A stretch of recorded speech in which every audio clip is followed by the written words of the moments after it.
तो कैसे हैं आप? आज हम बात करने वाले हैं ईसोफेगस के बारे में। ईसोफेगस की नॉर्मल अनाटमी भी नहीं बताई, मैं चेस्ट वाला नहीं हुआ था तो मैं बताया था। तो ईसोफेगस के केस में वो मेन जो उससे पूछता था कि लंबाई कितनी होती है, तो 25 सेंटीमीटर। कोई नहीं पूछता उसको। मेन जो इसमें याद रखने वाली होती है कि कॉन्स्ट्रक्शन कौन कौन से होते हैं। जब मनाड़ी में पढ़ते तो 4 कॉन्स्ट्रक्शन गिने जाते हैं, लेकिन आयोटा और लेफ्ट ब्रोंकस वाला कॉन्स्ट्रक्शन इतना पास होता है, डिफ्रेंशिएट नहीं कर सकते। तो इसलिए वही लेके आगे यही तरीके से कुल मिला के 3 ही कॉन्स्ट्रक्शन होते हैं। कौन होते हैं? तो फेरेंजियस वाला होता है मेन याद रखने के लिए, एक आयोटा और ब्रोंकस का कर लिया हमने, और एक डायफ्राम वाला कॉन्स्ट्रक्शन। तो इस प्रकार हमारे ये तरीके से 3 कॉन्स्ट्रक्शन होते हैं। ये एक कितने पे? 24 पे होता है। एक होता है हमारे इस तरीके से 15 पे, और एक होता है हकीकत में कितने पे? 25 सेंटीमीटर पे। तो इस प्रकार हम बात करके चलें कि इतने प्रकार की धीरे तो नैरोइंग होगी। इसमें जो आपको पता होना चाहिए तरीके से, हिस्टोलॉजी की बात करें चलें तो ईसोफेगस में ये चीज़ याद रखनी कि कोई भी तरीके से जो है इस तरीके कोई भी विलाई नहीं होती, इसका कोई भी सिक्रीशन नहीं होता, इसमें कोई भी मिशनर फ्लैक्सेस नहीं होता है तरीके से। जब भी हम एंटेरिक नर्व की बात करें तो 2 प्रकार के फ्लैक्सेस रहते हैं, तो रहते हैं मिशनर फ्लैक्सेस और एक होता है ऑरोपेक्स फ्लैक्सेस। मिशनर फ्लैक्सेस का जो काम होता है वो होता है हमारा इस तरीके से मेनली जो सिक्रीशन से रिलेटेड जो भी काम होता है रेगुलेशन का, वो करती है काम। ठीक है। ऑरोपेक्स फ्लैक्सेस का जो काम होता है वो इस तरीके पेरिस्टाल्सिस से रिलेटेड काम होता है, तो उसमें कोई सिक्रीशन से रिलेटेड तो कोई काम होगा नहीं, तो इसलिए पेरिस्टाल्सिस से रिलेटेड तो वही मिस्टर फ्लैक्सेस नहीं होता है। ये स्ट्रॉन्गेस्ट लेयर सेरोसा होती है वो तो प्रेजेंट होती है। तो ये तरीके से बेसिक आपको हिस्टोलॉजी तो पता होनी चाहिए। ये इसमें आपको क्या पता होना चाहिए तरीके से फॉरेन बॉडी किस प्रकार, जैसे क्रिकोफेरेंजियस होता है कि कितने कॉन्स्ट्रक्शन होता है, जिसमें नैरोएस्ट कॉन्स्ट्रक्शन होता है, जिसके कारण क्या पता लगा सकते हैं कि यदि कोई भी फॉरेन बॉडी आई ईसोफेगस में गई तो वो क्रिकोफेरेंजियस में ही अटक जाएगी। यदि वो हकीकत में नैरोएस्ट पार्ट होता है जीआईटी का, यदि क्रिकोफेरेंजियस में नहीं अटकी तो वो हकीकत में ये लगा लिया वो आपके फीसिस के द्वारा ही निकल जाएगी। काफ़ी सारे हकीकत में काफ़ी सारे आदमी फॉरेन बॉडी लेता है उल्टी सीधी चीज़ें, तो काफ़ी बार ऐसा तो है नहीं कि हर चीज़ को निकालना पड़ता है। काफ़ी बार छोटी इतनी होती है कि वो आगे से निकल जाती है, फीसेस ज़्यादा एक्सक्रीट कर दी जाती है, तो वो क्रिकोफेरेंजियस के साइड पे रिप्रेजेंट कर देती है। फ्रंट बड़ी बड़ी है तो हकीकत में वो क्रिकोफेरेंजियस से नहीं पास आउट होगी। यदि क्रिकोफेरेंजियस से पास आउट हो गई तो हमें एक तरीके से निकालने की जरूरत नहीं है। हाँ, ये चीज़ हो सकती है, देखो बटन बैटरी हुई या शार्प ऑब्जेक्ट हुआ तो हो सकता है हमको निकालना पड़े कहीं पे भी, क्योंकि हम नहीं चाहते कि पूरा एक तरीके से जीआईटी पास अलग अलग जगह इंजरी करते रहे, तब हम एक तरीके से ऑपरेट करने की जरूरत पड़ सकती है। मतलब क्रिकोफेरेंजियस से आगे निकलने वाली बात है, क्रिकोफेरेंजियस में अटक गए तो फिर तो वहाँ पे तो निकालना ही पड़ेगा। हाँ, ये कि इमरजेंसी कंडीशन नहीं रहेगी निकालने का आना से, लेकिन ये कि पर्टिकुलर ये शार्प ऑब्जेक्ट है बैटरी का वाला केस है जिसमें कहीं आगे भी चली गई, छोटे सब्जेक्ट सब्सटेंस भी हुए तब भी आपको निकालनी पड़ेगी। ये बात आ गई हमारी किस तरीके से।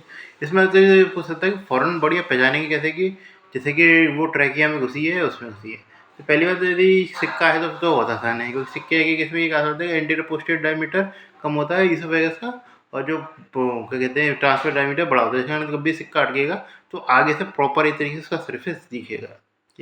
देखिए इसमें लेटरल व्यू में उसका एक तरीके से कोना नजर आएगा, ट्रैकिया के केस में जस्ट इसका उल्टा होता है। तो इस तरीके से सिक्के के केस में पहचाना जाता है।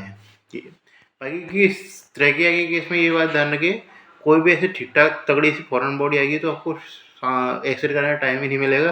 हकीकत में वो ये थी, मतलब काफ़ी बार एक्सरे यदि पूछेगा तो मोस्ट कॉमनली वो ईसोफेगस वाला ही होगा।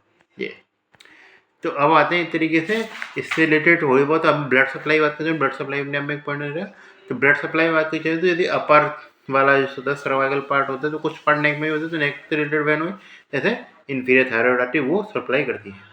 यदि मिडिल आया थोरेसिक में, तो थोरेसिक में जब भी आप एक तरीके से आर्टरी बात करें तो थोरेसिक आयोटा होता है हकीकत में, थोरेसिक आयोटा से ब्रांच निकलती है डायरेक्ट, कौन सी ब्रेकियल आर्टरी एक तरीके से मान लिए वो ब्रांच निकलती है, वो सप्लाई करती है। और वीनस ड्रेनेज के नाम पे मेन ड्रेनेज कौन सा पढ़ते हैं हम? एजाइगस वेन करते हैं, तो थोरेस पढ़ा हुआ तब की बात है। तो ठीक है, तो अब आते हैं लास्ट में लोअर 1/3 में। लोअर 1/3 में कौन सी होती है हमारी इस तरीके की गैस्ट्रिक वाला एरिया होता है, तो लेफ्ट गैस्ट्रिक आर्टरी सप्लाई कर देती है। ये चीज़। अब आते हैं हकीकत में किसके पे ऊपर, इसके तो जैसे फॉरेन बॉडी के बारे में बातचीत कर ली। अब आते हैं हकीकत में ईसोफेजियल के स्फिंक्टर पे। पहला पॉइंट हमारा ईसोफेजियल के स्फिंक्टर से हम पॉइंट बनाएंगे बहुत सारे। तो पहला जो होता है हमारा अपर ईसोफेजियल स्फिंक्टर और लोअर ईसोफेजियल स्फिंक्टर। तो अपर ईसोफेजियल स्फिंक्टर और लोअर ईसोफेजियल स्फिंक्टर में क्या क्या अंतर होता है? ये अपर ईसोफेजियल स्फिंक्टर जो होता है उसमें जो होता है वो क्या होता है, उसकी जो लंबाई होती है वो बराबर होती है अपर और लोअर की, तो उसमें ये इसमें जो प्रेशर का अंतर होता है, अपर ईसोफेगस स्फिंक्टर है उसका एक तरीके से प्रेशर होता है वो 60 से ज़्यादा हो चुका होता है, 60 से ज़्यादा रहता है आसपास, और लंबाई इतनी दोनों की 4 से 5 सेंटीमीटर होती है। ये चीज़ जो वैल्यू है वो लोअर स्फिंक्टर स्फिंक्टर के लिए बहुत ही महत्वपूर्ण है, तो उसके लिए जरूर याद रखना लोअर स्फिंक्टर के लिए 6 से 26 इधर ये याद रखना, अपर लिमिट पे भी अपर लिमिट से ऊपर नहीं होना चाहिए और लोअर से भी लोअर नहीं होना चाहिए, तो 6 से 26 इधर फिक्स आंकड़ा याद रखने की जरूरत है।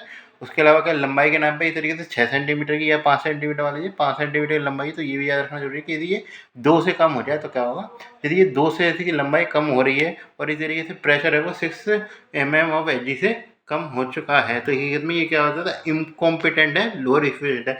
इंपॉर्टेंट है लोअर इसोफेगस का क्या मतलब है कि जो गैस्ट्रिक एसिड है वो हकीकत में इसोफेगस में आने लग जाएगा।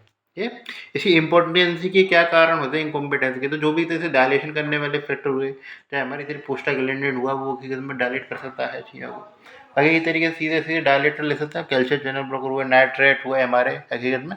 उसके अलावा जैसे जो भी CNS पे सिम्टम पे ड्रग करने वाली ड्रग हैं, जैसे कि हमारी डायजेपाम हुई, बारबिट्रेट हुई, थियोफाइलिन है हकीकत में, थियोफाइलिन तो वैसे क्या डायलेटर का काम है, तो नाइट्रेट डायलेटर और जैसे थियोफाइलिन, उसके अलावा बारबिट्रेट और क्या कहते हैं डायजेपाम याद रख सकते हैं।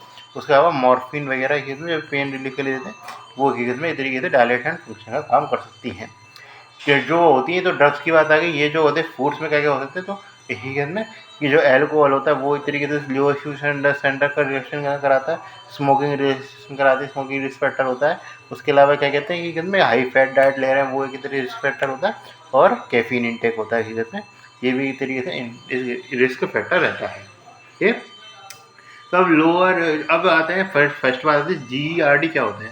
GERD होता है कि रबिल इनकॉम्पिटेंट ये हो जाएगा तो क्या हो जाएगा GERD, जिसमें इस तरीके से जो है रिफ्लेक्स जो गैस्ट्रिक एसिड का कंटेंट होगा वो ईसोफेगस में आने लग जाएगा। अब गैस्ट्रिक एसिड का जो ईसोफेगस में आने लगे तो क्या हो जाएगा, ईसोफेगस का इन्फ्लामेशन होने लग गया और क्या होगा, तो इन्फ्लामेशन होने लग जाता है। अब इन्फ्लामेशन होने लगने से क्या होगा, तो इससे एक तरीके से क्या चीज़ें हो सकती है, अल्सरेशन डेवलप हो गया, बड़ी ईसोफेजिस हुई, फिर एक तरीके एसिड और ज़्यादा सिक्रेशन हुआ तो अल्सरेशन हो, अल्सर में एक तरीके से फाइब्रोसिस हो सकता है जिसमें स्ट्रक्चर बढ़ेगा, एक तरीके से पिचक जाएगी और एक में एकदम मतलब ब्लॉक हो जाएगी हमारी। उससे ऊपर ज़्यादा क्या हो सकता है, उससे ऊपर हो सकता है हमारे इधर मेटाप्लेजिया देखने को मिल जाए, जैसे क्या कहते हैं बैरेट ईसोफेगस है, और उससे ऊपर क्या होता है कार्सिनोमा डेवलप हो जाए में, किसका एडिनो कार्सिनोमा टाइप का होता है डेवलप हो जाए किसमें, ईसोफेगस में।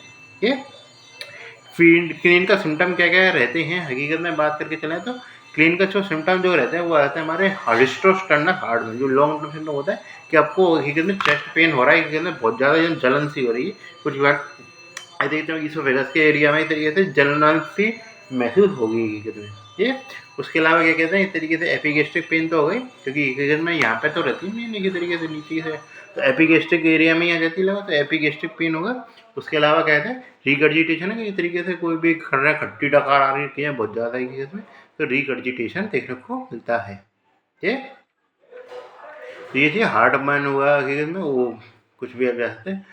और उसके अलावा क्या कहते हैं इन्वेस्टिगेशन क्या करें, तो इन्वेस्टिगेशन ऑफ चॉइस कहें तो इसमें आती है हमारी एंडोस्कोपी, लेकिन ये पूछ सकता है इन्वेस्टिगेशन चॉइस तो एक अलग बात है, एंडोस्कोपी की बात आती है हमारी में गोल्ड स्टैंडर्ड। तो गोल्ड स्टैंडर्ड में क्या होता है, जो कि से ट्रीटमेंट के लिए भी फायदेमंद होती है, जिसमें आता है 24 आवर पीएच मॉनिटरिंग, तो ये में गोल्ड स्टैंडर्ड इन्वेस्टिगेशन होती है। ये इसमें क्या होता है पीएच प्रो प्लेस किया जाता है ईसोफेजियल जंक्शन पे, और वो पीएच को डिटेक्ट करता है कि कितना कितना अंतर आ गया, कोई मान लीजिए ज़्यादा अंतर आ गया तो सीधी बात है एसिड ज़्यादा आ रहा है। ये चीज़ इसमें से जैसेमेट स्कोर एक तरीके से प्रणाली यूज़ की जाती है, जो कि हकीकत में यदि नॉर्मल है तो 14.7 से कम होगी, और ज़्यादा है तो यानी कि इस GERD में 14.7 से ज़्यादा हो जाती है, ये गर्मी भर की हो ज़्यादा। तो इसमें एक तरीके से आ गया, इस तरीके से क्या क्या होंगे सिम्टम याद रख लीजिए। क्रिटिकली मैनेजमेंट की बात करें बातचीत करें तो मैनेजमेंट के नाम पे क्या आएंगे, तो लाइफ स्टाइल चेंज है, जो भी इधर रिस्क फैक्टर होता है, स्मोकिंग हुआ, एल्कोहल वगैरह, कैफीन इंटेक ले रहा है हकीकत में कोई भी, तो वो चीज़ कर सकते हैं। उसके अलावा क्या कहते हैं आप लार्ज मील बंदी छोटे छोटे मील जो लार्ज मील होगा हकीकत में होता था, तो उसको इस तरीके से ज़्यादा एसिड स्क्रीन होगा तो रिफ्लेक्स हो गया सकता है, कम मील लेंगे छोटे छोटे तो कम रेसिस्ट करेंगे वो कम होकर भी आ सकता है, ठीक है। ये तो बात आई। उसके अलावा प्रोटॉन पंप इनहिबिटर है, लेकिन हम यहाँ तक तो रुकते नहीं है, सर्जरी पर जाएंगे। तो इसमें ट्रीटमेंट सर्जरी रहती है। सर्जरी में क्या होती है, सर्जरी में आती है हमारे फंड डुप्लीकेशन। इसमें ये चीज़ याद रखना, सर्जरी कर रहे हैं तो उससे पहले आपको 24 आवर मॉनिटरिंग करनी जरूरी है। उसके अलावा वैल्यूम सोलो करना जरूरी है कि ये हो सकता है कि हर्निया फर्निया नहीं हो, तो इसलिए ये तरीके से हिएटल हर्निया जो होता है उसको रूल आउट करना जरूरी है। कोई भी स्ट्रिक्चर वगैरह तो नहीं है, ये तरीके सारी चीज़ों को रूल आउट करना जरूरी होता है।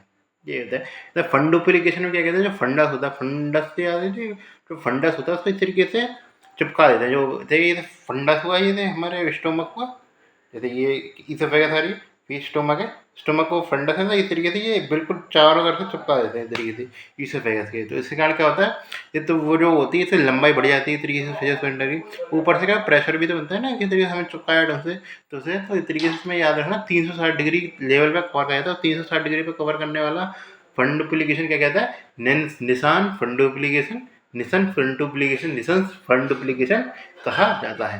पार्शियल में आते हैं, पार्शियल में जो यूज होते हैं वो आते हैं हमारे कौन कौन से, तो होता है वाटसन, इस तरीके फंड डुप्लीकेशन यूज़ किया जाता है 90 डिग्री एंगल पे, ठीक है। और होता है डोर वाला, होता है डोर वाला मोस्ट कॉमन यूज़ किया जाता है। यदि वैसे में आगे पार्शियल में तो डोर वाला 180 डिग्री पे, और बेल की मास्क वो यूज़ किया जाता है हमारा 270 पे। ये इस प्रकार हमारे इस तरीके से फंड डुप्लीकेशन रहते हैं अलग अलग प्रकार के, ठीक। लेकिन अब इसमें इस तरीके से नई ट्रीटमेंट मोडालिटी भी आ चुकी है।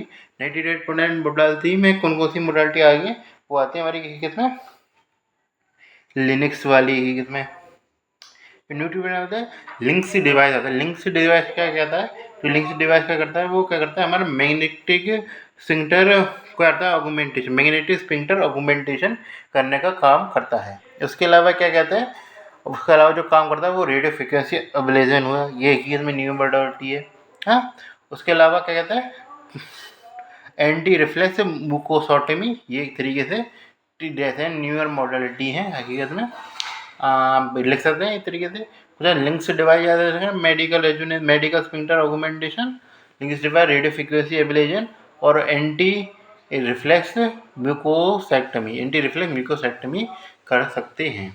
ये कीजिए, तो हम फिर दोबारा रिवाइज करते हैं इस तरीके से। हमारा उद्देश्य तो याद कराना है आपको। सबसे पहले आते ही तरीके से GERD किसमें डेवलप होती है, लो इनकॉम्पिटेंट लोअर एसोफेजियल स्फिंक्टर में। कहो कि यदि उसका प्रेशर 6 से कम है और लंबाई 2 से कम है, ये चीज़। इसके कारण क्या डेवलप होता है, कंटेंट होता है, रिफ्लेक्स कंटेंट होता है, GI कंटेंट इसोफेगस में, जैसे इसोफेगस में इसोफेजियल अल्सरेशन होगा। उसके बाद लास्ट में क्या होगा, स्ट्रक्चर फॉर्मेशन होगा, फाइब्रोसिस हो जाएगा, स्ट्रक्चर फॉर्मेशन में जैसे लास्ट में। और मेटाप्लेजिया हो सकता है, सीवियर केस में मेटाप्लेजिया, बेरिड इसोफेगस बनता है और एडिनोकार्सिनोमा, यानी कि बेरिड इसोफेगस और स्ट्रक्चर फॉर्मेशन इस तरीके से कॉम्प्लिकेशन मान सकते हैं। इसके बारे में बातचीत करेंगे।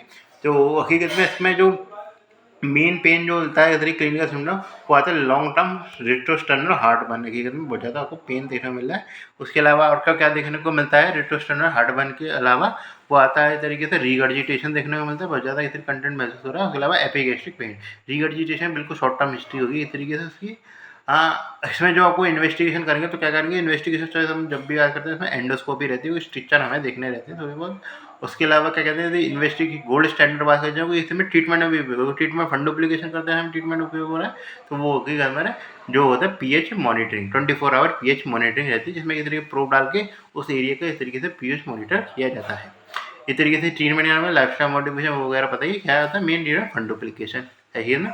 न्यूअर मॉडलिटी में आ गया तो रेडियो फ्रिक्वेंसी लिनक्स इस तरीके से डिवाइस यूज़ कर सकते हैं। उसके अलावा कहते हैं एंटी म्यूकोसल फंड डुप्लीकेशन, ये म्यूकोसोटमी, एंटी रिफ्लेक्स म्यूकोसोटमी, ये जब याद रहे नहीं, न्यूअर मॉडलिटी मैंने भी पढ़ी नहीं है, अभी भी पढ़ी थोड़ी बहुत।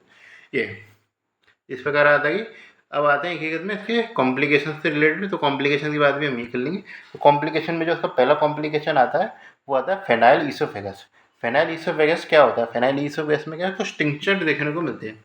ये स्टिंक्चर किस प्रकार के हमारे देखने को मिलेंगे आपको इस तरीके से, जिसमें इस तरीके से याद रखना, यदि 2 चीज़ों में देखने को मिलते हैं स्टिंक्चर। यदि GERD तो लोअर 1/3 में देखने को मिलेंगे, यदि ईसोफिलिक ईसोफेजाइटिस तो अपर 1/3 में देखने को मिलेंगे। इसमें क्या होता है, ट्रांसवर्स बैंड्स देखने को मिलते हैं, जिसे फेनाइल ईसोफेगस कहा जाता है। ये तो इस तरीके से कॉम्प्लिकेशन के रूप में आपको याद होना चाहिए। अब आते हैं इस तरीके से बेरेट इसोफेगस पे। बेरेट इसोफेगस क्या कहता है? बेरेट इसोफेगस कहता है कि इस तरीके से में इंटेस्टिनल मेटाप्लेजिया हो रहा है, जिसमें के कारण क्या होता है, स्टेटिवेस्कुलर एपिथेलियम होती है नॉर्मली इसोफेगस में, वो किसके द्वारा प्लेस किया जाती है? कॉलोमिनारा फिल्स। और ये चीज़ डेवलप हो गई तो उसमें बहुत ज़्यादा हाई रिस्क हो जाएगा कि में एडिनोकार्सिनोमा का डेवलप होने का। ये तरीके से ये बहुत हाई रिस्क लेके आता है।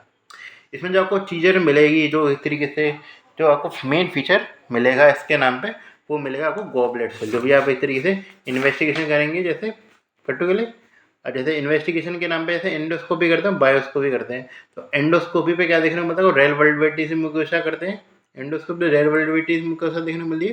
लेकिन बायोस्कोपी है जिसमें पैथोलॉजिकल फीचर होते हैं, वो होते हैं गॉबलेट सेल देखने को मिल रही है हकीकत में। ये चीज़ है। इसमें जो होता है हकीकत में पर्टिकुलर ट्रीटमेंट के नाम पे बात करके चलें, कंट्रोल क्या हो सीधे ट्रीटमेंट पे आते हैं। ट्रीटमेंट पे आते हैं तो इस तरीके से तो एंटी रिफ्लक्स ट्रीटमेंट दे सकते हैं, जिसमें एक तरीके से हमारे क्या कहते हैं, एक तरीके से हाइड्रोस पीपीएच चलाई जा रही है, एस्पिरिन चलाई जा रही है हकीकत में, ये चीज़ दे देते हैं इस तरीके से ट्रीटमेंट के नाम पे। और क्या यूज़ कर सकते हैं हकीकत में, तो इसमें जो होती है कंटिन्यूस मॉनिटरिंग की जाती है, जिसमें अंदर एंडोस्कोपी और बायोप्सी करते हैं, यूजुअली 1 to 2 ईयर्स पे कंटिन्यू करते हैं बार बार। इसमें एक तरीके से क्या होता है, 2 ईयर्स सर्वाइलेंस बार बार करने का क्या मतलब है, इसका उपयोग क्या है? तो इसमें जो उसका उपयोग होता है वो स्टीलेट प्रोटोकॉल होता है। स्टीलेट प्रोटोकॉल का क्या होता है कि इसमें हम देखते हैं कि संभावना क्या है उसकी एडिनोकार्सिनोमा में डेवलप होने की। ठीक है, तो यदि हमको क्या देखने को मिल रहा है, बेरेट इसोफेगस, ये कोई भी तरीके से इसमें डिस्प्लेजिया है, ये तो मेटाप्लेजिया और डिस्प्लेजिया। तो डिस्प्लेजिया आगे चल के क्या बनाता है, मतलब कैंसर बनाता है। तो यदि डिस्प्लेजिया नहीं है, खाली बस मेटाप्लेजिया है, तो उसे क्या कहते हैं, यदि कंटिन्यू कर सकते हैं बार बार 2 ईयर पे प्रोटोकॉल पे कर सकें, क्योंकि मेटाप्लेजिया है, कोई भी तरीके से रिस्क नहीं है उसको डिस्प्लेजिया डेवलप नहीं हुआ, तो कैंसर का रिस्क तो बिल्कुल भी नहीं है। एक चीज़ हो सकती है उसमें इस तरीके से लो ग्रेड डिस्प्लेजिया मिल रहा है, तो लो ग्रेड डिस्प्लेजिया मिल रहा है तो क्या करेंगे हम, जो हकीकत में जो भी है अब नॉर्मल जो भी म्यूकोसा लग रही होगी हमको, उसको सारी को निकाल देंगे। और उसके अलावा हम 2 साल या 6 महीने पे जो है एंडोस्कोपी करेंगे इस तरीके से। ये चीज़ यदि हाई ग्रेड कर दिया, हाई ग्रेड आ गया, तो पर्टिकुलर जो भी म्यूकोसा है आसपास की, ऐसा नहीं कि सारे अर्बन जो भी म्यूकोसा है प्रोटोकॉल वो सारे हम निकाल देंगे। फिर प्रोटोकॉल में हकीकत में और भी जल्दी करेंगे हम, 3-3 महीने पे कोलोपी। यदि कैंसर बराबर हो गया तो फिर इसोफेगस की हटा के निकाल दो प्रॉपर, कोई और ज़रूरत नहीं है। तो इस तरीके से इस प्रकार स्टिलेट प्रोटोकॉल होता है, ये चीज़ है। तो इस प्रकार होता है मेन, जो इसके लिए बेरेट इसोफेगस को पूछेगा वो इस तरीके से कि संभावना डेवलप होने की, कैंसर का संभावना कितनी रहती है। तो इस तरीके से ये 2 कॉम्प्लिकेशन आते हैं मेन रूप से, ये क्या कहते हैं, GERD से रिलेटेड। ये अब हमने ये बात होगी लोअर इसोफेगस स्फिंक्टर से रिलेटेड है, जो अपर इसोफेगस स्फिंक्टर ही होता है। तो अपर इसोफेगस स्फिंक्टर से रिलेटेड जो आपको बात होनी है वो ये होती है, अपर इसोफेगस स्फिंक्टर से रिलेटेड, कि उसमें इस तरीके से बनते हैं हमारे डायवर्टिकुला। डायवर्टिकुला में आप समझिए कि हम जैकवर्स डायवर्टिकुलम की बात कर रहे हैं, जेंकस डायवर्टिकुलम की बात कर रहे हैं। और एक और जो आता है कैलिन जेंसन डायवर्टिकुलम। ये देखिए 2 डायवर्टिकुलम रहते हैं हमारे। ये तो इसमें एक तरीके से यदि बात करते हैं, जिसका डायवर्टिकुलम जो होता है, जेगवर्स डायवर्टिकुलम नॉर्मल आपको पता होना चाहिए, अनाटमी पढ़ा है तो क्या कारण होता है कि डेवलप होने का, जो ऊपर एक तो जो ऊपर की साइड ऑब्लिक फाइबर जा रहे होते हैं, ठीक है, किसे क्या कहते हैं, थायरोफेरेंजियस के, और नीचे भी शायद ट्रांसवर्स फाइबर किसे होते हैं, क्रिकोफेरेंजियस के। क्या, तो इसलिए जिसके कारण क्या होता है, थायोफेरेंजियस और क्रिकोफेरेंजियस, तो इनकी नर्व सप्लाई भी अलग होती है और ऊपर से इनकी शेप भी अलग होती है, जिसके कारण क्या होता है, पर्टिकुलर जो कंटेंट है वो बाहर आ सकता है। पर्टिकुलर किस प्रकार का डायवर्टिकुलम होता है, ये चीज़ ना फास्ट डायवर्टिकुलम होता है। क्यों फास्ट डायवर्टिकुलम होता है, क्योंकि इसमें सारे कंटेंट होते हैं वो नहीं होते हैं। ये इसमें म्यूकोसा सब म्यूकोसा नहीं होती है इसमें, इस तरीके से हमारे, और सब म्यूकोसा ही होती है इसमें, इस तरीके से मस्कुलर लेयर नहीं होती, मसल लेयर नहीं होती। क्यों, क्योंकि वॉल में कोई डिफेक्ट नहीं आया, अब केवल प्रेशर के कारण आएगा, तो कभी म्यूकोसा सब म्यूकोसा बाहर निकलेगी ना उसमें, ये चीज़, इसलिए खाली मसल बाहर नहीं आती ये, इसलिए ये इस प्रकार होता है। ठीक है, दूसरा जो होता है हमारा लोअर वाले में होता है एक तरीके से डिफेक्ट रहता है, किसमें, जिसमें एक तरीके से जो एरिया होता है बिलो क्रिकोफेरेंजियस मसल के नीचे वाला एरिया होता है, वहाँ पे भी एक तरीके से गैप होता है, जिसे कहते हैं केलियन जेमिसन एरिया कहते हैं। केलियन जेमिसन एरिया जो होता है, वहाँ पे भी एक तरीके से एरिया खाली रह गया, तो इस तरीके से वहाँ पे भी डायवर्टिकुलम डेवलप हो जाएगा। तो Kylian Jameson Jameson diverticulum develop हो जाता है। ये एक भी किस प्रकार डायवर्टिकुलम हुआ, हमारा फास्ट डायवर्टिकुलम रहता है। तो हकीकत में एक बार ट्रू डायवर्टिकुलम जो होता है वो हकीकत में मिड एसोफेगस से निकलता है, जिसे हम ट्रैक्शन डायवर्टिकुलम भी कहते थे, या फिर कुछ पैराब्रोंकियल डायवर्टिकुलम भी कहते हैं। पैराब्रोंकियल ट्रैक्शन डायवर्टिकुलम भी कहते हैं, क्योंकि ये तरीके से इसमें कोई भी प्रेशर चेंज के कारण नहीं आ रहा है। इसमें जो आ रहा है हकीकत में वो आ रहा है इसमें टीबी और हिस्टोप्लाज्मोसिस के कारण देखने को मिल रहा है। ठीक है, तो बच्चे कुछों में क्या करनी पड़ेगी, बच्चे कुछों में डिफेक्ट है हमारे ईसोफेगस में। यदि ट्रीटमेंट के नाम पे बात करके चले तो उसमें हमको ईसोफेजेक्टमी करनी पड़ेगी। यदि मैनेजमेंट की बात करें तो उसमें हकीकत में हमको ईसोफेजेक्टमी करने की ज़रूरत नहीं है, हमें केवल डायवर्टिकुलोलेक्टमी करनी पड़ेगी। डायवर्टिकुलेक्टमी करनी हुई बाकी में हमें ईसोफेजेक्टमी ही करनी पड़ेगी। एक बार जो इसमें डायवर्टिकुलम में ढंग से क्वेश्चन किसी को पूछ सकता है वो होता है हमारा जेंकर्स डायवर्टिकुलम, और के बारे में नहीं पूछता। जेंकर्स डायवर्टिकुलम में होते हैं केलियन जैसे से डेवलप होता है, थायराइड किर्कोफेरेंजियस के बीच में से एरिया होता है। ये क्यों, क्योंकि इसमें कारण क्या होता है, इंक्रीज प्रेशर होता है। इसमें किस तरीके से म्यूकोसा इन्वॉल्व होते हैं, मस्कुलर म्यूकोसा इन्वॉल्व नहीं होती, इस तरीके मिले लिए होता है।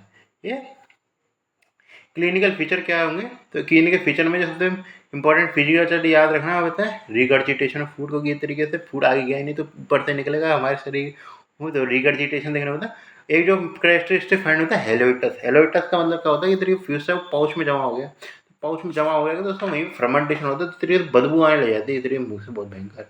इस तरीके से हेलोइटस देखना पड़ता है फर्मेंटेशन ऑफ फूड के कारण।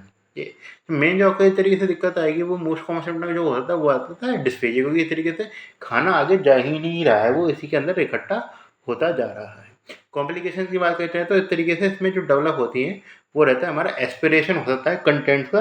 तो एस्पिरेशन होने के कंटेंट के कारण क्या हो रहा है, एस्पिरेशन न्यूमोनाइटिस डेवलप हो जाता है। एस्पिरेशन न्यूमोनाइटिस के कारण क्या डेवलप होगा, बाद में लंग कैंसर डेवलप होता है, और लास्ट में क्या डेवलप होता है इस तरीके से स्क्वेमस सेल कार्सिनोमा। तो ये क्रम याद जरूर रखना, काफी बार ऑप्शन में पूछा जाता है कि मोस्ट कॉमन में एस्पिरेशन न्यूमोनाइटिस है, एस्पिरेशन न्यूमोनाइटिस है, लंग कैंसर दे रहा लंग कैंसर से, यही तरीके से कॉम्प्लिकेशन के रूप में डेवलप हो सकते हैं। तो इस तरीके से इसकी इन्वेस्टिगेशन चॉइस करेंगे, इसमें एंडोस्कोपी तो करेंगे नहीं, क्योंकि इस तरीके से आगे एरिया आ गया, इसमें एंडोस्कोपी नहीं जाती, इसमें जाती है हमारी बेरियम सोलो, इस तरीके से इन्वेस्टिगेशन चॉइस रहती है।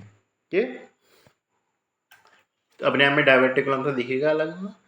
ट्रीटमेंट और चॉइस क्या रहता है, तो ट्रीटमेंट चॉइस में याद करें यदि 2 सेंटीमीटर से कम है तो हम खाली बस क्रिकोफेरेंजिस की मायोमेक्टमी कर सकते हैं। यदि 2 सेंटीमीटर से 4 सेंटीमीटर है तो क्रिकोफेरेंजिस मायोमेक्टमी तो करेंगे, उसके संग कहते हैं प्लास्टिक कर देते हैं, हकीकत में क्या कहते हैं इस तरीके से। यदि 2 सेंटीमीटर डायवर्टिकोप्लेक्सी कर देते, डायवर्टिकोप्लेक्सी कर देते, और यदि 5 सेंटीमीटर से ज़्यादा साइज हो गया तो डायवर्टिक्लोटमी कर देंगे, मायोमेक्टमी के संग डायवर्टिक्लोटमी भी कर देंगे। ये तो इस प्रकार हमारे ट्रीटमेंट रहता है। तो अब आगे सेंटर लोअर ईसोफेजियल सेंटर पे आया, तो ईसोफेजियल सेंटर हो गया। अब आते हैं बीच के स्तर पे।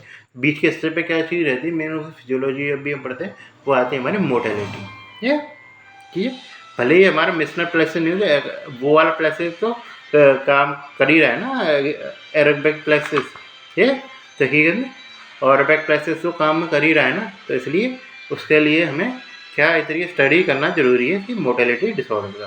तो मोटेलिटी डिसऑर्डर में याद रखना कौन से तरीके से, तो लो मोटेलिटी से रिलेटेड हो सकता है, हाई मोटेलिटी से रिलेटेड होता है।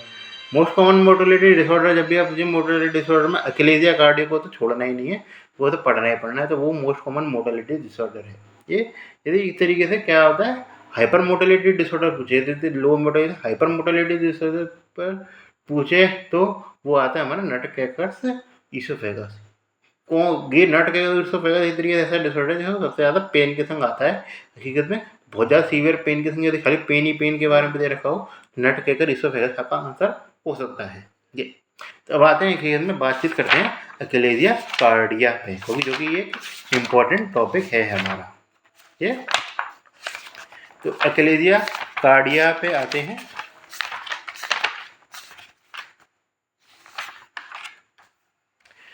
तो अकेलेजिया कार्डिया क्या होता है हकीकत में, जिसमें क्या होता है, failure to relaxation of lower स्पीजोस्पेटल सेंटर, और उसके अलावा क्या कहता है हमारा लो मोटेलिटी होती है ईसोफेगस की। तो ये तो ईसोफेगस में ना रिलैक्स नहीं हो रहा, और जिसके कारण और ऊपर से मोटेलिटी भी कम है, जिसके कारण क्या देखने को मिल रहा है, जो भी खाना हम खा रहे हैं वो अटक जा रहा है।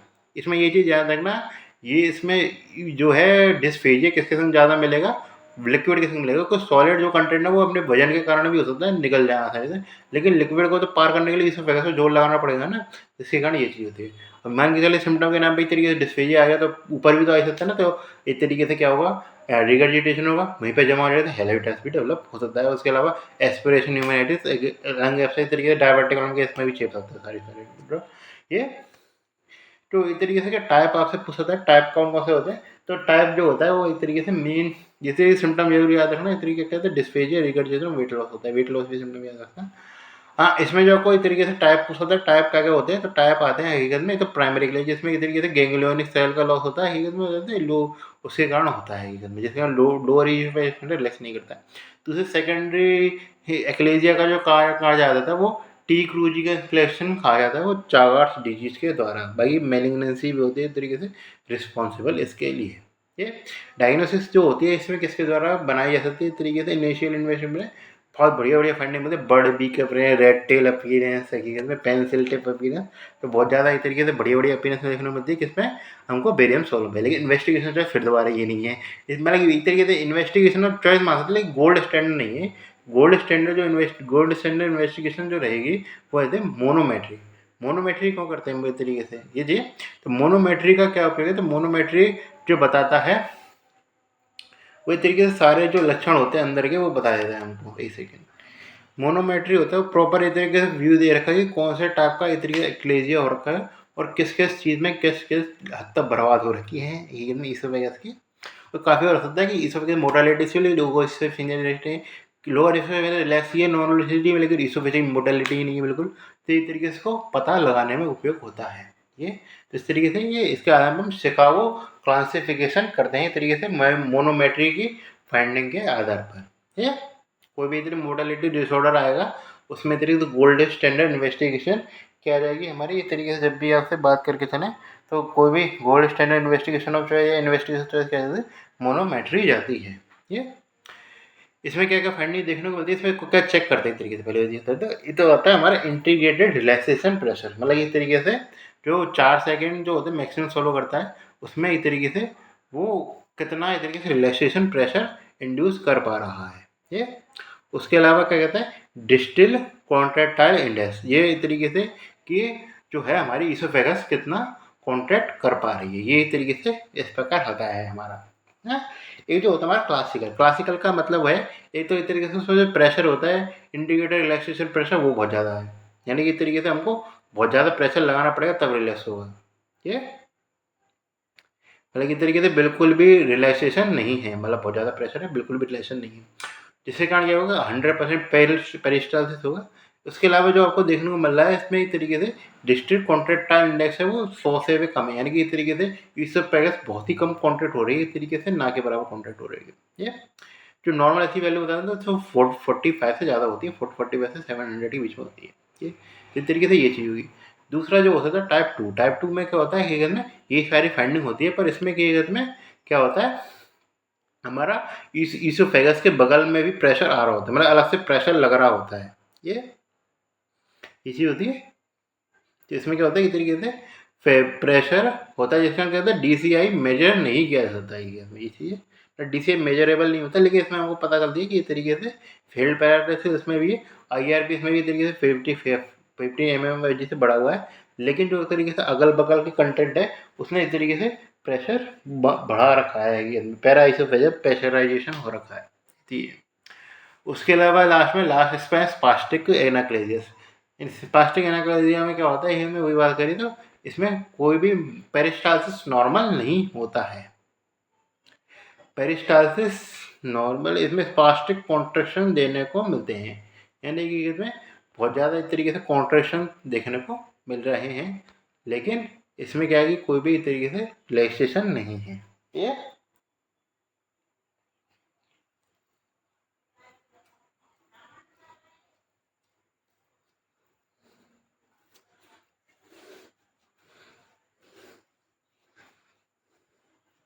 स्पास्टिक कॉन्ट्रैक्शन में अच्छा खासा प्रेशर हाई हो रखा है, ये तरीके से खाली फंडिंग है। मैनेजमेंट पे बात करते चले, मैनेजमेंट पे क्या करेंगे इस तरीके से मेडिकल में जो भी रिलैक्सेशन एजेंट दे सकते हैं हकीकत में इस वजह के लिए वो सारे देंगे, तो मतलब लो स्पीड पे को उल्टा कर दीजिए, लो स्पीड पे यहाँ पे रिलैक्सेशन नहीं हो रहा, तो रिलैक्सेशन करना है। तो इस तरीके से क्या नाइट्रेट हुआ, हकीकत में कैल्शियम हुआ, वो दे सकते हैं, नाइट्रेट एंड कैल्शियम चैनल पकड़। उसके अलावा और ड्रग्स आती है, तो बोटॉक्स हुई हमारी, इस तरीके से वो ड्रग्स रहती है। उसके अलावा बैलून डायलेशन इस तरीके से यूज़ किया जाता है हकीकत में ये। और क्या कर सकते हैं हकीकत में, तो वो जो आती है हमारी हेलार्ड्स मायोमेटोमी करते हैं, हेलार्ड्स मायोमेटरी, जिसमें क्या कहते हैं फंड और मायोमेटोमी करके किसी के बिल्कुल रिलैक्सेशन करा देते हैं, और फिर रिलैक्सेशन का GERD होता है, तो इसलिए पार्शियल फंडुप्लिकेशन कहते हैं। पार्शियल फंडुप्लिकेशन का उपयोग यहाँ होता है ये। तो हेलार्ड्स कार्डियो मायोमेटोमी कर सकते हैं। यदि इस तरीके से क्रॉनिक कॉज केस है ये, तो इसमें तो ठीक है, चलो इतना ही काफ़ी है। इस तरीके से हेलार्ड्स मायोमेटोमी का फंडुप्लिकेशन कर दिया अक्लेजिया कार्डिया में ये। अब आते हैं हकीकत में कौन से और डिसऑर्डर पे, जैसे इसोफेजियल स्पाज्म, मतलब कि इस तरीके से पूरी की पूरी इसोफेगस है, उसमें इस तरीके से स्पाज्म डेवलप हो गया है ये। इस तरीके से क्या हो गया, इस तरीके से कॉन्ट्रैक्शन डेवलप हो गया, डिफ्यूज इसोफेजियल स्पाज्म, जिसके कारण क्या हो गया, इस तरीके से हमको बहुत ज़्यादा चेस्ट पेन देखने को मिलेगा। ये चेस्ट पेन होता है, इस तरीके से चीज़ है, चेस्ट पेन होता है, एंजाइना के द्वारा देखने को मिलता है। और उसके अलावा क्या डिस्फेजिया देखने को मिलता है। इन्वेस्टिगेशन चॉइस जिसमें भी इस प्रकार की होती है, मायोमेटोमी तरीके से इन्वेस्टिगेशन चॉइस रहेगी ज़्यादातर। मोनोमेट्रिक मायोमेटोमी क्या होता है, मोनोमेट्रिक तरीके से इन्वेस्टिगेशन चॉइस रहेगी। इसमें तरीके से बस खाली 2 फाइंडिंग आ सकते हैं, इनका अदरवाइज आ सकता है। इसमें जो मिलेगा और नट के कट से बताया अंतर क्या आता है, इसमें जो एम्पलीट्यूड ऑफ कॉन्ट्रैक्शन है वो कितना मिलेगा, 120 से ज़्यादा मिलेगा ये। तो एम्पलीट्यूड ऑफ कॉन्ट्रैक्शन है वो 120 से ज़्यादा मिल रहा है। यानी कि जो नॉर्मल हम बात करते हैं 15 से ज़्यादा पे, उससे तो बहुत ही ज़्यादा है ये। तो हकीकत में तो इस प्रकार हमारा 15 से ज़्यादा है, तो इस तरीके से इसमें बहुत ही ज़्यादा हो रखा है, इस तरीके से प्रेशर ये लगा लीजिए ये। उसके अलावा ड्यूरेशन है वो कॉन्ट्रैक्शन का, वो भी बहुत ही कम है, मतलब ड्यूरेशन कॉन्ट्रैक्शन का वो 2.5 सेकंड से ज़्यादा है, 2.5 सेकंड से, ये याद रख सकते हैं इस तरीके से मीन है कि ये।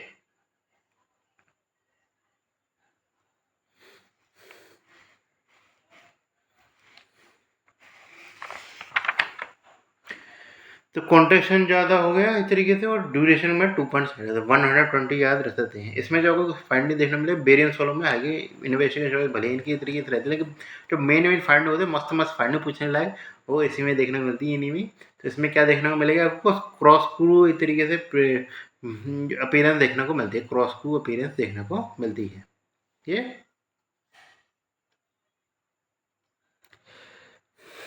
इसमें क्या देखने मिले थी, शिकागो क्लासिफिकेशन पाए तो DCI जो डिस्ट्रिक्ट कॉन्सेंट वो इतने से ज़्यादा होता है, इंटीग्रेटेड रिलैक्सेशन प्रेशर होता है वो नॉर्मल रहता है, जिसका कहते हैं लोअर इसोफेजियल स्फिंक्टर होता है वो रिलैक्स होता है। लेकिन जो जो इतनी नॉर्मल कॉन्ट्रैक्शन की बात करके चले हैं इस तरीके से, वो ज़्यादा मिल रहा है ये चीज़। तो इसमें जो अब आते हैं हकीकत में मेडिकल मैनेजमेंट पे आते हैं। इस तरीके से मैनेजमेंट क्या करेंगे, मेडिकल मैनेजमेंट करेंगे, जिसमें क्या करेंगे नाइट्रेट कैल्शियम चैनल ब्लॉकर, मैं बताया ये चीज़। यदि नॉट रिस्पॉन्डिंग है तो क्या करेंगे, इसे मायोमेटोमी कर सकते हैं, मायोमोटोमी कर देंगे, मायोटोमी हकीकत में। तो मायोमेटोमी में पूरी इसे इसको बढ़ाने का मतलब है, तो मायोटोमी कर देंगे ये।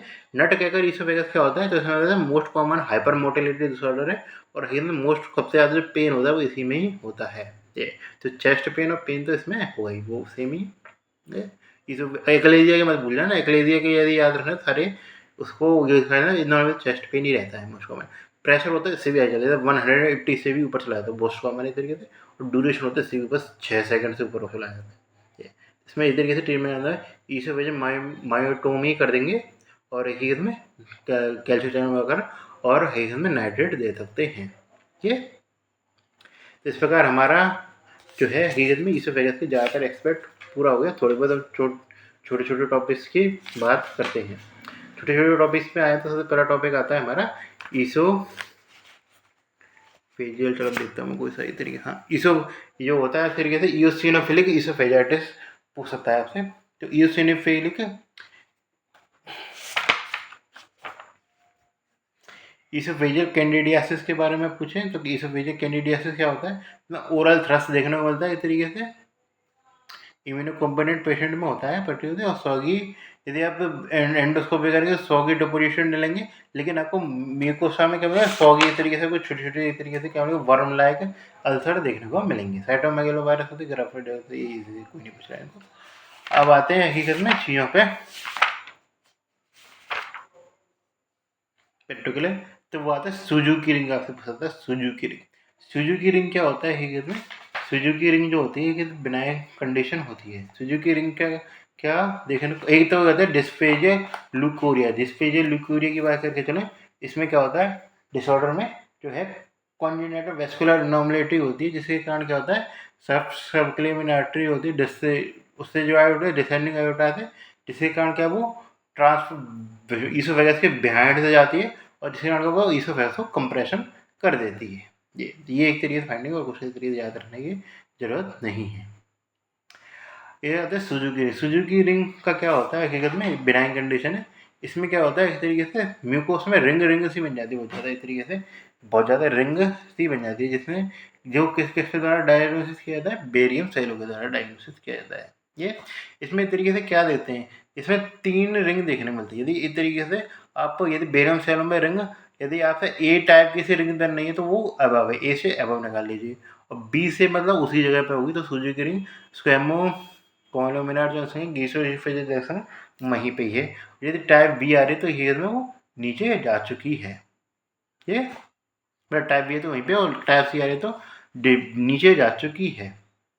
इसमें क्या होता है अब एपिसोडिक अफेजिया देखने को मिलता है कि कोई पैसेज वगैरह होगा वो पार्ट तरीके उसमें ब्लॉकेज आ जाएगा। ये ट्रीटमेंट क्या करेंगे, एसिम्प्टोमेटिक है तो कोई भी ट्रीटमेंट की जरूरत नहीं है। ये सिम्टोमेटिक है तो क्या करते हैं, इसलिए सर्जिकल रिस्ट्रिक्शन नहीं करते वो, इसमें कहते हैं ईसोफेजियल डायलेशन करते हैं, बलून डायलेशन जो मैं कहता था ना, वो इसी में कहते हैं, सर्जरी इसमें नहीं करते। ये चीज़ ध्यान रखता है कॉन्ट्रेंडिकेशन। एक होता है लास्ट आता है ईसोफेजियल परफोरेशन। ईसोफेजियल परफोरेशन के 2 कारण हो सकते हैं, एक तरीके से उसने कुछ निकल लिया है। अब ये तो बच्चा है तो वो वैसे अंदाजे में निकल सकता है गलती से, यदि कोई अडल्ट है तो सुसाइड करने के उद्देश्य तो निकालेगा। यदि उसने एसिड निकला तो उसमें क्या होता है कोगुलेटिव नोकोसिस, जिसके कारण क्या होता है एस्कार बन जाता है। तो उसमें हम खाली ट्रीटमेंट में एस्टियारोटमी करने की जरूरत है, क्योंकि उसमें कोई परफोरेशन होने की संभावना कम होती है। होने की उसमें हो सकता है बहुत ज़्यादा भयंकर ले लिया तो, लेकिन संभावना कम होती है। लेकिन यदि उसने एल्कलाइन ले लिया तो उसमें होती है लिक्विड फेटेड नेक्रोसिस। लिक्विड फेटेड नेक्रोसिस के कारण बहुत जल्दी हो सकता है उसमें इतनी परफोरेशन डेवलप हो जाती है, उसकी संभावना ज़्यादा रहती है।